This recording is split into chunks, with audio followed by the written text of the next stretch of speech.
Por que o agronegócio odeia o Lula? Eu duvido que o Bolsonaro fez pelo agronegócio 10% do que Lula e Dilma fizeram. Por que o agronegócio odeia o Lula? Fizemos o maior plano de financiamento da história da agricultura brasileira. Por que o agronegócio odeia o Lula? A agricultura brasileira, ela está predestinada àquilo que os nossos avós diziam que o Brasil seria o celeiro do mundo, que o Brasil seria, agora chegou a hora e a vez. Peraí, o agronegócio odeia o Lula? Perguntaram pra mim se ainda gosto dela. O agronegócio é uma articulação bem grande. No meio tem frigorífico, fabricante de máquina, processadora de papel, indústria têxtil. Então, dar uma resposta categórica para a pergunta que abre esse episódio seria impossível. Não dá para dizer que o agro como um todo odeia o Lula. Mas tem setores do agronegócio que certamente odeiam. Nas cidades-chave da soja e da pecuária, por exemplo, o amor ao Bolsonaro é grande. E tem setores que conseguem conviver bem com o Lula, mas não conseguem conviver com o PT, com os sindicatos e com o MST. Aparentemente, até pro Lula não anda fácil abrir essa porteira. Seria uma das funções do Geraldo Alckmin, e já chamaram também o reforço da senadora Cátia Abreu. Mas, até agora, a gente não ouviu o Boi Mugir.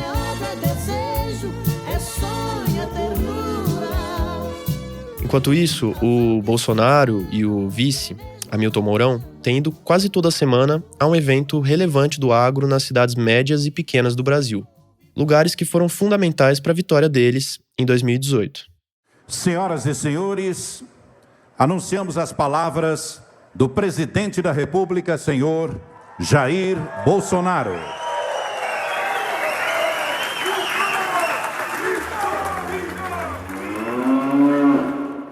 Esse aí é o som do Bolsonaro entrando para discursar na AgriShow, a maior feira do agronegócio na América Latina. Para entender a rejeição do agro ao Lula, não dava para pensar num lugar melhor. A feira é organizada por entidades importantes e com conexões políticas profundas. Associação Brasileira do Agronegócio, Sociedade Rural Brasileira, Associação Brasileira da Indústria de Máquinas. São organizações que articularam o conceito do agronegócio no Brasil. E em Ribeirão Preto, que foi uma espécie de sede inicial do agro no país. No papel, essas são as organizações que representam os setores mais moderados do agro. E você já vai entender por que eu usei a expressão no papel. Então, ali seria o lugar perfeito para medir a temperatura política do agronegócio. E olha... Aí sim, fomos surpreendidos novamente. A gente já esperava uma hostilidade grande ao Lula, mas a coisa era mais embaixo. Como que o senhor avalia os 4 anos de gestão, quase 4 anos de gestão do governo Bolsonaro nessa área da agricultura? Você vai escutar o Caio Carvalho, presidente da ABAG, que é a Associação Brasileira do Agronegócio.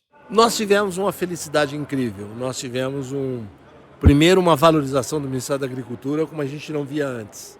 Segundo, uma ministra excepcional, literalmente excepcional, que não só olhou para dentro, reduzindo burocracias, ajustando problemas, reduzindo o custo do Brasil, como foi a grande embaixadora, a embaixatriz brasileira lá fora, negociando uma série de acordos na questão da carne, na questão de abertura de novos negócios. A gente entrou com um número enorme de novos países exportando.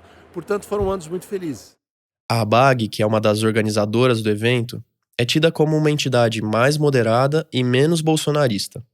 E é por isso que a gente quis começar essa conversa mostrando a resposta do Caio. Dito isso, o senhor acha que o Jair Bolsonaro é o candidato do agronegócio em 2022? Nós temos olhado, a gente como ABAG não tem uma posição política definida. A gente conhece os dois candidatos. Olha só, ele podia ter saído pela tangente. Podia ter falado que é cedo, que tem várias candidaturas em jogo, mas ele mesmo escolheu falar que tem 2 candidatos. A gente viveu um período anterior no qual o agro foi tratado de uma forma inadequada. E agora de uma forma adequada. Quer dizer, naturalmente a gente percebe pelas manifestações, como aqui na reunião da AgriShow hoje, que o agro aplaude esses últimos anos e desaprova os anos anteriores. Quando falou das manifestações, o Caio estava se referindo ao discurso que o Bolsonaro tinha feito logo antes, na cerimônia de inauguração da feira. O presidente chegou do aeroporto de motociata e foi de cavalo até o centro de convenções. Ainda botou uma parte daquela claque bolsonarista para dentro do auditório. Então dava a impressão de que ele é o cara mais popular do planeta. Eu tenho dito que povo armado jamais será escravizado. Mas o engraçado é que foi pelas mãos da ABAG que o Lula casou pela primeira vez com o agro. Já teve divórcio, revival, tapa na cara, golpe parlamentar e hoje o agro é tipo o boy lixo do Lula. O ex-presidente quer porque quer voltar, mas o agro tá em outra. Diante de uma liderança clara do Lula nas pesquisas, a gente esperava que uma associação que representa tantos setores diferentes do agro declarasse uma certa neutralidade. Aquela coisa de manter um pé em cada canoa. Mas não. Então, é ainda mais importante entender por que o agronegócio odeia o Lula. Eu sou o Marcos Hermanson e você tá no Prato Cheio. Eu tomei golpe do agro, quero ressurgir. Vou falar com essa bancada, fazer o boi sorrir. O exportador de carne grampeou puxado. Saiu pior que a emenda, elegeram boi zebu. Menino veneno, Planalto é pequeno demais pra nós dois. Mas se ajeitar direitinho, o Congresso é seu, Congresso é seu, Congresso é seu, Hoje, a gente investiga as razões que levaram o agro a rejeitar com tanta força a volta de um presidente que trabalhou para abrir as portas da agricultura brasileira para o mundo.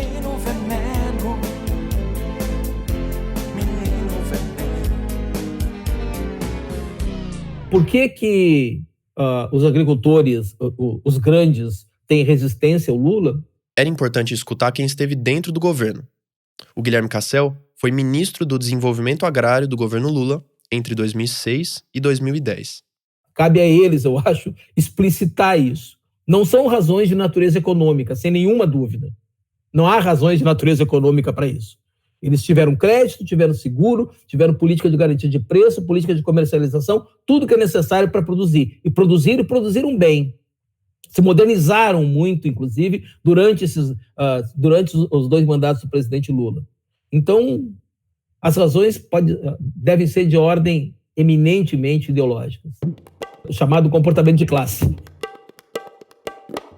Como a economia não é a explicação para essa rejeição do agro ao Lula, a gente não vai perder muito tempo recordando. Só o basicão. O Lula foi o primeiro presidente a incorporar a carta de intenções da ABAG ao plano de governo. E não é que ele guardou a carta no fundo da gaveta, não. Ele colocou no Ministério da Agricultura o Roberto Rodrigues, presidente da ABAG, e uma figura fundamental nesse processo de organização do agronegócio brasileiro. O Roberto foi um dos arquitetos da articulação entre os vários setores agrícolas e os setores industriais. No primeiro ano de governo, em 2003, o Lula foi ao Congresso da ABAG. O encontro foi no Palácio do Itamaraty, o que reforça o peso que o agronegócio tinha dentro do governo. O arquivo da presidência não tem o áudio do discurso do Lula, então eu vou ler o trecho em que ele fala que existiam preconceitos e descrenças do agro em relação ao que poderia acontecer no governo dele. Quando fui eleito presidente da República, falei: vou convidar alguém que ninguém do setor tenha qualquer suspeição da sua ligação, credibilidade e competência em relação ao agronegócio. Ele está se referindo ao Rodrigues. E, além do Roberto Rodrigues, ainda teve o Luiz Fernando Furlan, da Sadia, no Ministério do Desenvolvimento, que era um ministério muito forte. A política de campeões nacionais do BNDES também foi muito boa para o agronegócio. Eu duvido que o Bolsonaro fez pelo agronegócio 10% do que Lula e Dilma fizeram nesse país. Agora, se eles não querem votar na gente é por outra razão. Se hoje JBS e BRF são 2 das maiores processadoras de carne do mundo, foi graças à política externa do governo Lula e ao financiamento público. O valor faturado pelo Brasil com exportação de carne bovina cresceu 400% entre 2003 e 2010. Aliás, recentemente a JBS se tornou a maior empresa de alimentos do planeta. A pedido do Roberto Rodrigues, foi criada uma área dentro do Ministério da Agricultura só para fazer a política externa do agro. Uma área com 300 cargos. Foi também a equipe do Roberto Rodrigues que criou os primeiros instrumentos de financiamento do agronegócio via mercado financeiro. E que criou e ampliou muito os recursos disponíveis para o seguro rural. Nós fizemos uma securitização para o agronegócio em 2008, 89 bilhões. A gente fez a securitização, senão todos eles estavam quebrados. Seguro é algo para lá de importante para quem está sujeito a seca, frio, chuva. Ainda assim, em 2006, o Roberto Rodrigues deixou o governo e com críticas. Eu achava que eu tinha uma missão, eu tinha um projeto, tinha um grupo de temas que eu queria desenvolver desde que eu era presidente da UCB, da Rural Brasileira, da BAG, eu tinha toda uma estratégia na cabeça. E achei que fosse fazer isso com alguma facilidade. Mas quando você chega no governo, você vê que tem muitos interesses divergentes e é preciso negociar com todo mundo. E quando eu fiz o que eu achava que era possível fazer, eu fui embora. Vamos voltar lá para a AgriShow. Desde a hora que eu cheguei na feira, eu notei algumas coisas interessantes. A primeira que me chamou a atenção foi a Polícia Militar e a GCM fortemente armadas protegendo a entrada do evento. Difícil pensar em alguém disposto a roubar uma colheitadeira de 15 toneladas, mas beleza. Outra coisa digna de nota foi que a maioria esmagadora da plateia do evento e do público da feira era composta por pessoas brancas, enquanto o pessoal da limpeza, dos restaurantes e da montagem era basicamente composto por pessoas negras. E na hora do almoço, eu fui comer lá na lanchonete e descobri que o prato mais barato, o de linguiça calabresa, custava R$ 55 e o de picanha, R$ 70. Legal, né? Bom, vamos voltar para o Caio, da ABAG, e para o que ele falou sobre o tratamento recebido pelo agro durante o governo Lula. O que você chama de tratamento inadequado? Não, veja, a gente teve uma porção de problemas graves. A questão da relação no campo do movimento sem terra com relação aos agricultores, a falta de aprovação de títulos de terra. Ok, vamos falar sobre esse grande ponto de atrito.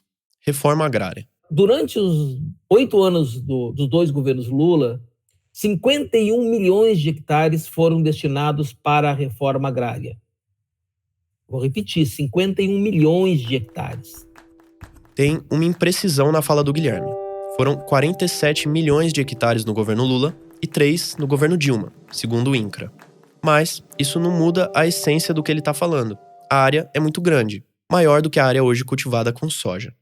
Isso significou 63% de tudo que foi feito de reforma agrária na história do país. Foram 747 mil famílias beneficiadas, 4.128 novos projetos de assentamento no país, o que é muita coisa, muita coisa.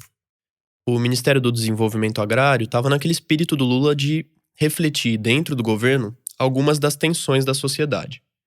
Nesse caso, era um ministério espelhado com o Ministério da Agricultura. Havia tensionamentos? Às vezes sim, a gente sentava e conversava. A orientação do presidente Lula era esta, de que era necessário encontrar pontos de acordo, evitar crises que fossem improdutivas, que tivessem consequência na produção. Isso é um processo difícil muitas vezes. É importante lembrar que uma das raízes do PT são setores da Igreja Católica que organizaram a luta dos camponeses contra os latifundiários em plena ditadura. Durante o primeiro mandato do Lula, teve até puxão de orelha no Sem Terra, mas teve também ocupação e desapropriação de áreas improdutivas. Foi a partir de 2003 que o MST passou a usar publicamente a expressão agronegócio, como nota o Caio Pompeia, autor do livro Formação Política do Agronegócio. Essa é uma mudança de discurso que tem uma relevância histórica.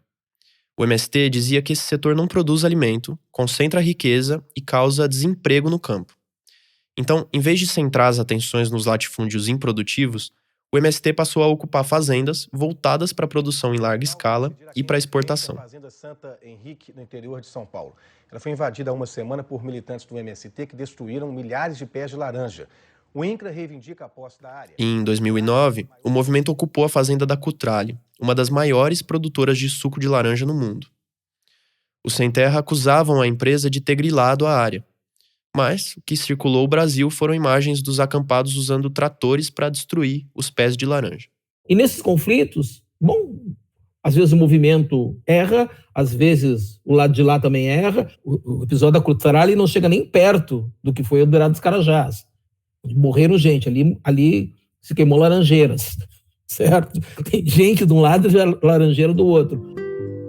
Aí, tudo depende de quem são as pessoas e de quem são as laranjeiras.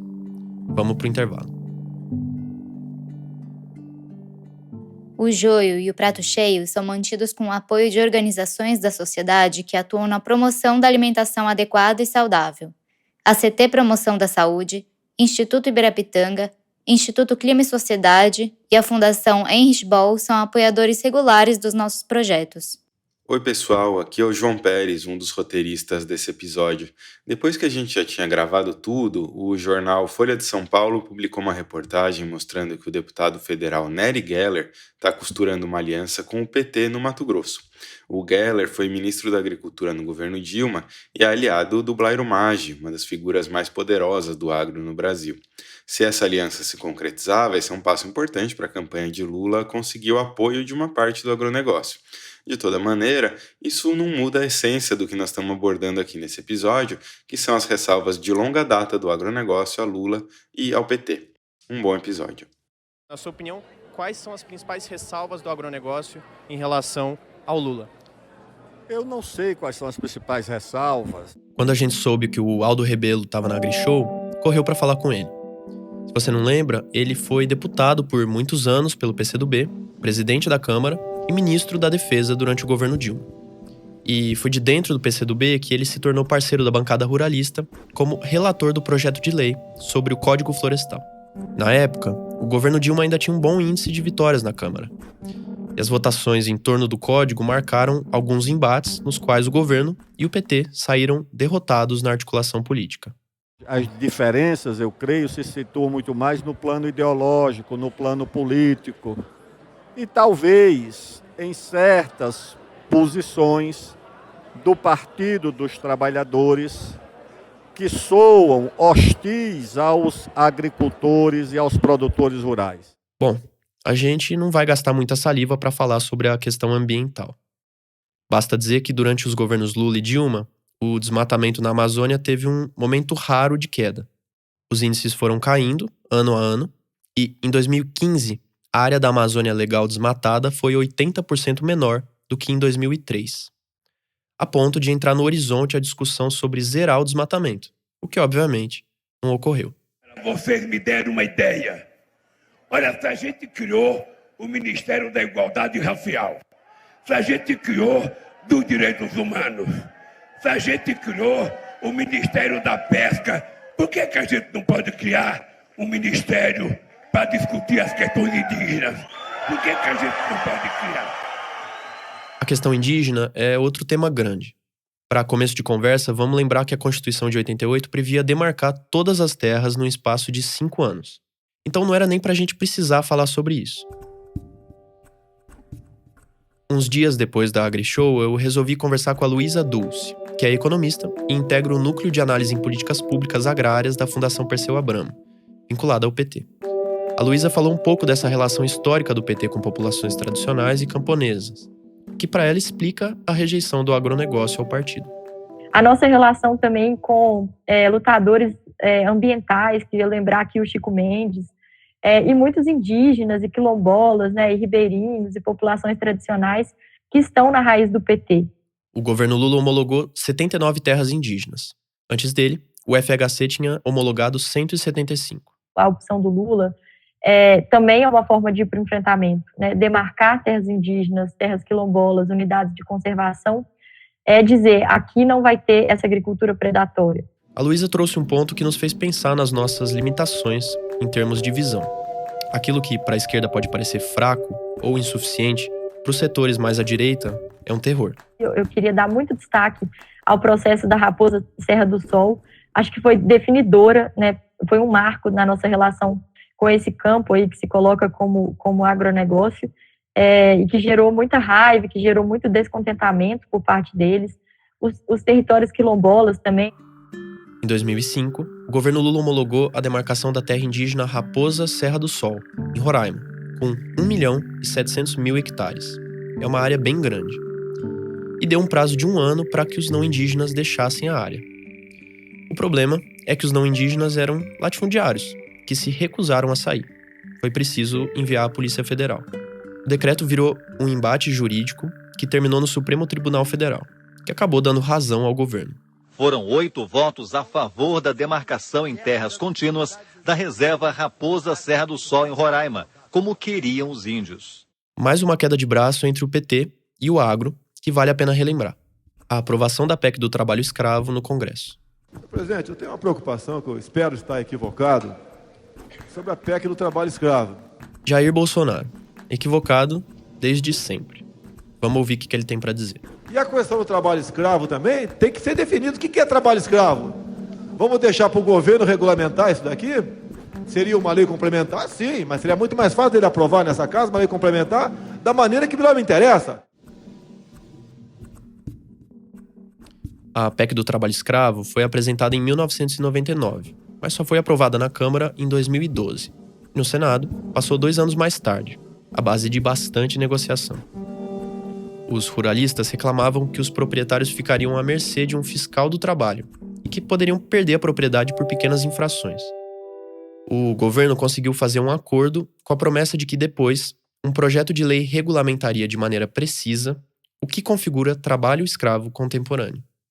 O Senado Federal resgata com muita satisfação uma histórica dívida que tem com o Brasil. Está aprovada a PEC 57 de 99. A aprovação da PEC do trabalho escravo foi uma vitória do governo Dilma no momento em que a bancada ruralista já tinha dado várias demonstrações de força. Então, olhando historicamente, a votação mostrou que os ruralistas podiam muito, mas ainda não podiam tudo. O governo Lula tornou visível a existência de trabalho escravo em pleno século XXI.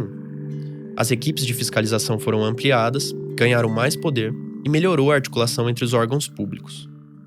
De 2003 a 2013, foram 42 mil trabalhadores resgatados, 70% deles na agricultura e na pecuária.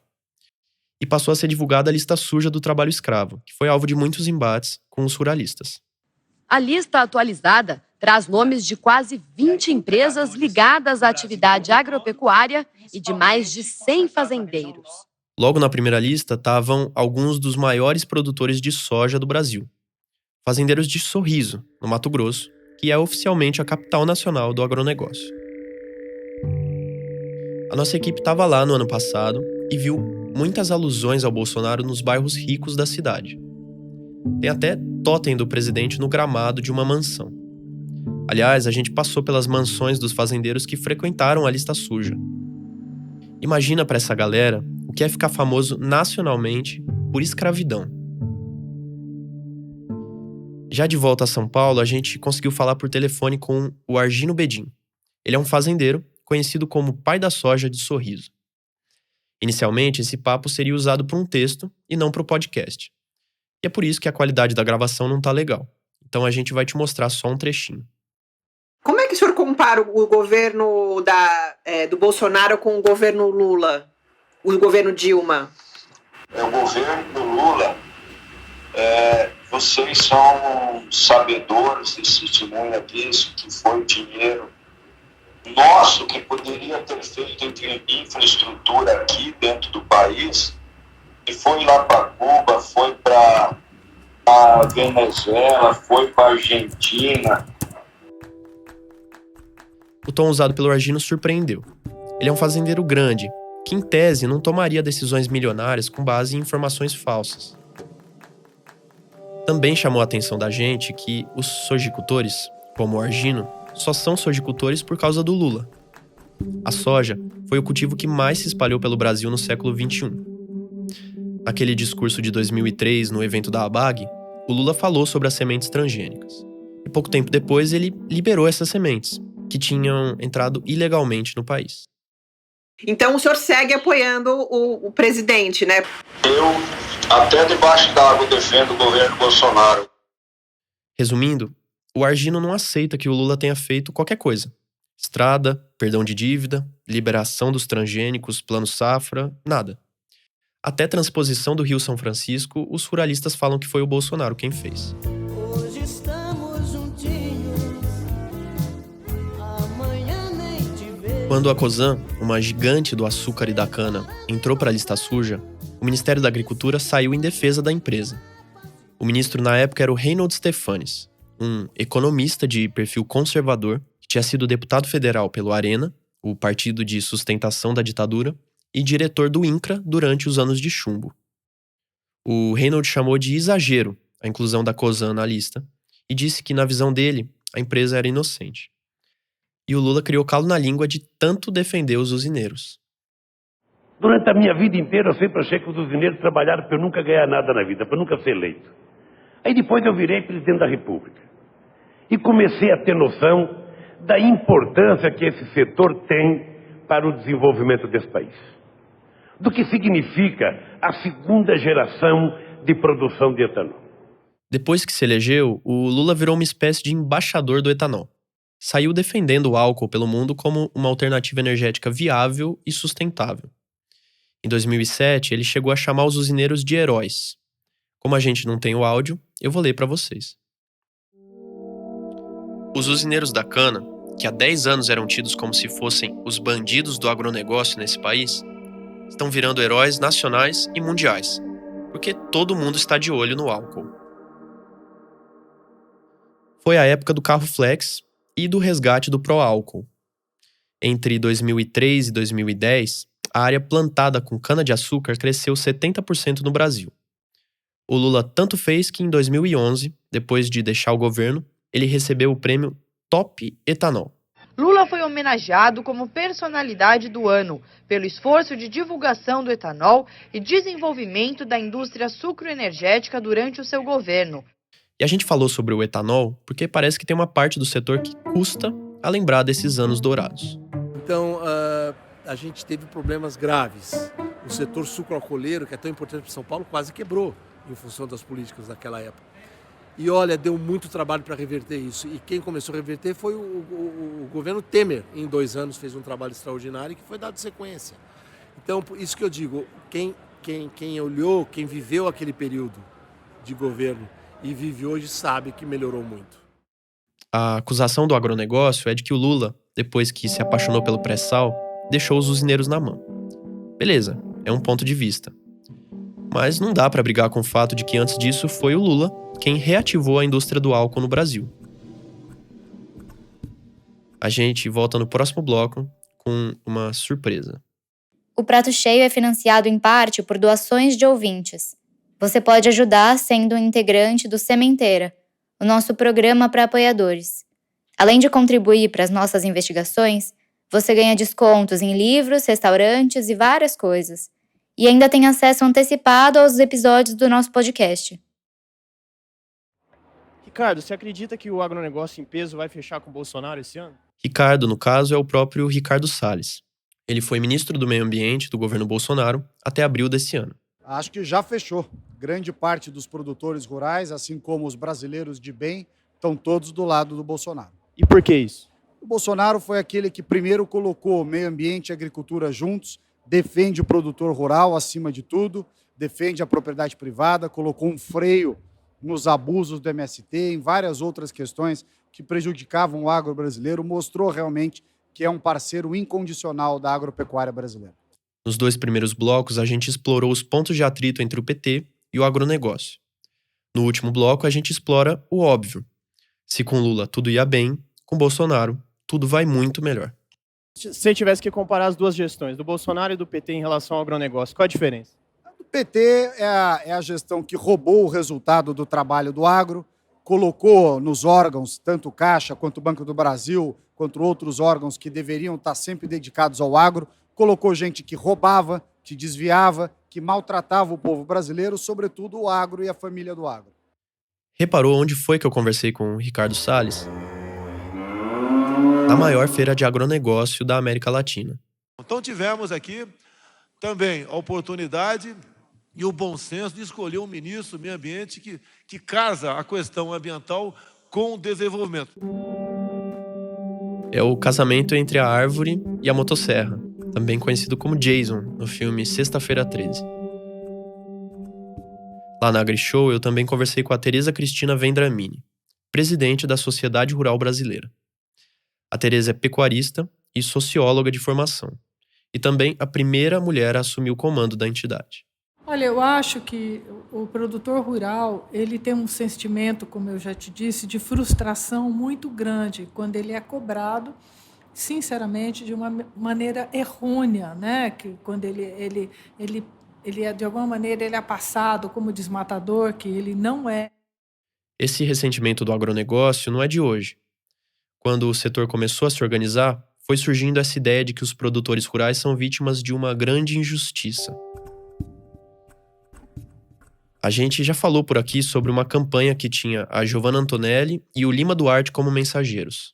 Você nunca deve ter notado, mas da hora que você acorda até dormir de novo, tudo à sua volta é agro. Essa campanha foi um embrião para algo muito mais assertivo e grandioso, que foi a campanha AgroEtec, lançada pela Globo em meio ao golpe de 2016.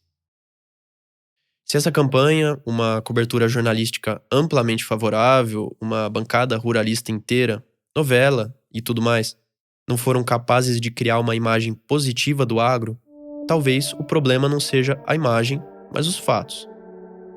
Se eu quiser deixar de ser conhecido como sujeito que não lava a louça, eu preciso lavar a louça, né? Olha, esse governo, né, do nosso presidente Jair Bolsonaro, ele está dando uma coisa para o produtor rural que chama segurança jurídica, sabe? Isso é inquestionável. Não é à toa que Bolsonaro se casou perfeitamente com o agro. Os dois têm a mesma visão de que são injustiçados e de que aquilo que eles pensam deve ser aceito como verdade, seja verdade ou não. O Roberto Levreiro, presidente da Associação dos Fabricantes de Adubos e Fertilizantes, foi outro que defendeu o legado do Bolsonaro à frente da agricultura. Nós, como indústria, como entidade, que também íamos muito a Brasília, tinha muita dificuldade para propor, ser ouvido e trazer soluções, isso melhorou bastante. O Ministério da Agricultura não era reconhecido como ele é hoje. A importância que ele sempre teve e nunca foi dada. E hoje ele é um dos ministérios mais importantes. E esse ponto foi trazido por praticamente todo mundo com quem a gente conversou na AgriShow. O pessoal sente que durante os governos do PT, o agro era destratado e agora, finalmente, ele voltou para o lugar que merece ocupar. A Luísa Dulce, da Fundação Perseu Abramo, ajudou a gente a entender melhor essa questão. Os agricultores, sobretudo os grandes agricultores, sempre tiveram uma atuação e uma influência muito forte em todos os governos, e também no governo Lula e Dilma, mas a maior força do agronegócio estava concentrada no parlamento, né? A Frente Parlamentar da Agricultura, a AFPA, ela era muito poderosa, ela é muito poderosa, e foi a partir do governo Temer e do Bolsonaro que essa turma chegou, de fato, a ocupar outros espaços no governo federal, né, no executivo, no INCRA, na FUNAI, no próprio, extinguiram o MDA. Ter o Ministério da Agricultura é bom, mas ter nas mãos as estruturas que deveriam colocar limites no agronegócio é muito melhor. Quando a gente perguntou para o Guilherme Cassel e para a Luísa Dulce quais eram as medidas pensadas para a agricultura e para o agro num eventual novo governo do PT, eles mencionaram várias ideias. Retomada da reforma agrária, limitação do tamanho das propriedades, aumento da tributação dos grandes complexos agrícolas, aumento da tributação da terra. Não é nada revolucionário, mas a nossa impressão é de que elas devem sofrer forte rejeição, porque o agro tem muita dificuldade de conviver com qualquer tipo de medida que vá mexer com seus privilégios. E o Guilherme Cassel contou uma história que ilustra muito bem isso. Te dar um exemplo que eu vivi muito. Em 2016, existe o censo agropecuário feito pelo IBGE de 10 em 10 anos. Até 2016, não existia agricultura familiar no censo. Ela não aparecia. Aí ele tá falando 2016, mas na realidade ele quer dizer 2006, tá?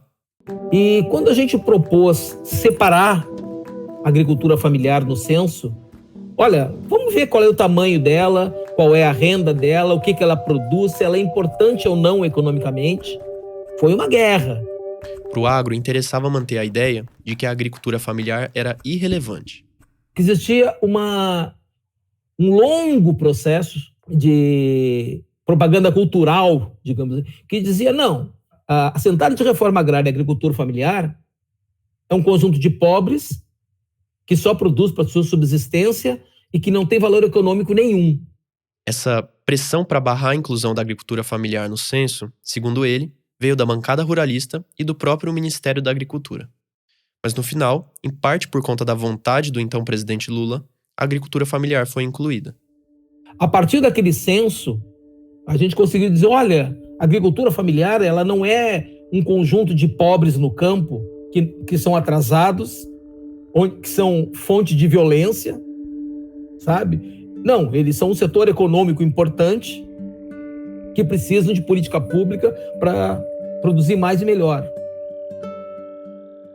No fundo, depois de muitas semanas refletindo sobre por que o agronegócio odeia o Lula, a gente sente que conseguiria resumir tudo numa palavra: civilização. Todas as ressalvas do agro a um eventual governo do PT caem na dificuldade em conviver num processo democrático.